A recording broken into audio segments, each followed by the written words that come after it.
श्रीमद् भागवत कथा के एक एक शब्द हैं अमृत के समान। कथा व्यास पंडित राकेश जी महाराज। नमस्कार, आप देख रहे हैं आर्य प्रयास। मैं हूं धर्मेंद्र शुक्ला।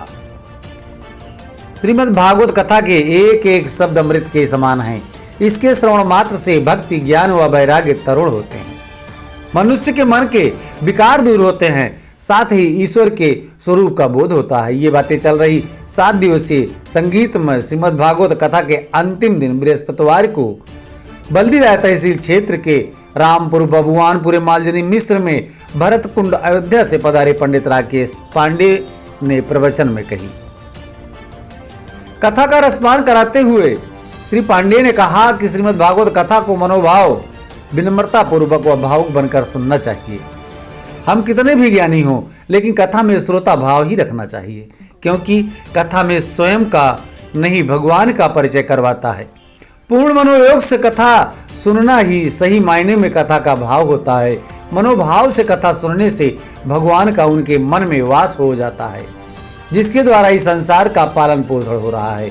वही सब में जिसके मन में ईर्ष्या और कपट होती है, वह कभी कृपा का पात्र नहीं हो सकता। मनुष्य को हमेशा सबके मंगल का भाव रखना चाहिए। सबके मंगल के भाव को लेकर की जा रही है कामना से समाज व परिवार ईश्वर की कृपा से खुशहाल रहेगा। मनुष्य को बिना किसी स्वार्थ के निष्काम भक्ति करनी चाहिए।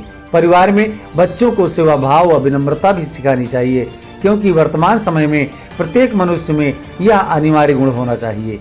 यदि हम बच्चों को सही संस्कार देंगे तो भविष्य सुधरेगा। बचपन के संस्कार ही भविष्य में संस्कारवान निखार बनाता है।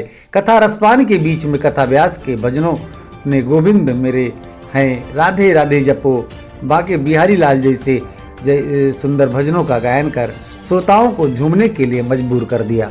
इस मौके पर राम नरेश मिश्र, डॉक्टर राम सुरेश मिश्र, दिवाकर मिश्र, अजय उपाध्याय, रविचंद्र प्रकाश, दयाराम बिंदेश्वरी, वेद प्रकाश, अभिषेक, रविंद्र आदि सैकड़ों श्रोता मौजूद रहे।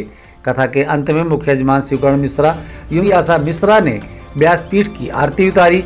तत्पश्चात प्रसाद वितरण कर कथा में आए श्रोताओं के प्रति आभार व्यक्त किया। बल्दी राय सुल्तानपुर से राहुल मिश्रा की रिपोर्ट।